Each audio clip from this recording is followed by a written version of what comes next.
I bet my phone falls.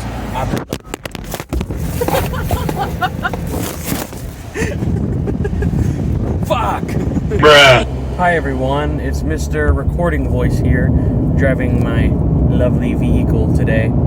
I bet it's gonna sound super fucking grumbly when I do this, but I don't care. This is the review I'm uploading. So I just got out of seeing Men in Black. The Men in Black. Is it the? Do people not refer to it as the Men in Black? I don't really know. There's the fucking ticket right there, wherever the fuck it is. Driving home from it. I think I realized why this is bad. Probably because I got the camera this way. I should do it that way.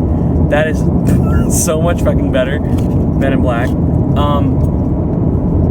So I saw the movie in a theater. Never thought I would.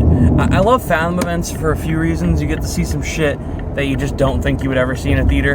And a lot of the time I don't go to these Fathom events unless they're really films I wanted to experience. Men in Black isn't necessarily one I needed to experience. Like, even upon going in, I've always enjoyed the Men in Black films, especially 1 and 3, more than 2 and the fucking god-awful reboot that they did with Tessa Thompson and Chris Hemsworth. No offense to them, they have good chemistry. I just couldn't not fucking stand that movie. But one thing I will say about going to Fathom events that's fun is just reliving, like, kind of childhood memories or reliving, like, mid-teenage year memories. I went to go see The Thing and The Fifth Element, the most recent two that I went to. I think they're the most recent ones anyway. And I went to both of those, and I quite enjoyed the Fifth Element. Fucking love The Thing. I don't think that should come as a surprise that I love The Thing. I'm a horror fan. It's one of my favorite horror movies ever made. It's a fucking masterpiece.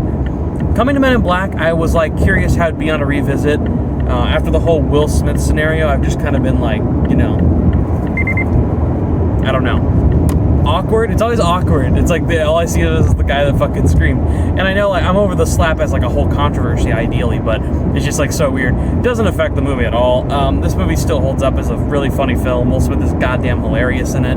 Tommy Lee Jones' like, dry pan humor is great. And there was an introduction by the director, Barry Sonnenfeld, who said, basically said, like, you know, he was trying to play it off, like, kind of funny and unexperienced, and then he played the role very seriously, and he was kind of, like, against the director for just 7 weeks due to the fact that he played it like that. And when he saw the movie, Tommy Lee Jones was like, holy shit, I'm actually, like, great, I'm proud of this performance and doing this movie. And there's something, like, so, like, appealing about that makes it way funnier in his deadpan performance now that you know that fact. A lot of good creative gags here and there, some funny one-liners. It's a well-paced, very basic setup film, but it's so much fun. It's that movie that you go, like, you know, it's basic, but it just gets to the fucking point. It doesn't try and last too long on over-explaining things or having really more emotional depth, but it is heartwarming. It does have heart. It has cute moments. It has funny moments. It's very well paced. And it's only an hour and a half, so there may be things here and there that could have been filled in that would have made the movie better. Exploration of the world. I think 2 and 3 delve into that a little bit more, while I don't think 2 is a great movie or that funny.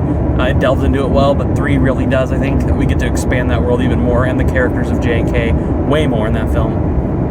But it's a fun film. I forget how short these are. You would think they're like 2-hour movies, like action sci-fi classics. They're all like an hour and a half, and that's like the really cool thing about them. And this was a good hour and a half, really fun Fathom event outing with some really good humor. It was very well paced. I was very entertained. And, like, I would fucking, you know, go see this shit again. Like, really, like, I would go see this again. If, like, they ever, I'll say I would go not maybe for $12.50 a ticket from Fathom events, but if this was ever just like a $5 classic release at a Studio Movie Grill or some shit like that, they used to do those, like the classic films. I wish they would do those again instead of just the kids' summer films at all the theaters. But I would go to this again in that way. And I wish they would release 2 and 3. I would want to see those again. Maybe not the really fucking awful reboot, obviously, but those I definitely would be down for. I found the movie very entertaining. I love the characters. I love the world that builds. It builds a very creative world. You get a lot of new rules, stuff that you're not aware of in your own world, and that's just fun to see, and it's well done. It's well done. I think anyone who is a fan of just sci-fi, comedy, or buddy cop movies, that has all those elements and has a lot of fun stuff that you're going to enjoy. So overall, I'd give it a 7.5 out of 10. Still holds up. Damn good film. I own the trilogy. Maybe this upcoming weekend, I'll actually, like, delve into the rest of the films. It's been a while since I have seen them all. I will not rewatch that reboot. I do own it just to own the collection, but fucking yeah, I'm not. No. Yeah, Men in Blacks, that's it. I might have to flip the video over because it might be upside down some parts. I don't really know how fucking flipping the camera works in this scenario when I'm recording a video midway through, but that was it. I should have had the camera like this from the beginning. I'm just stupid because I was driving. Bye.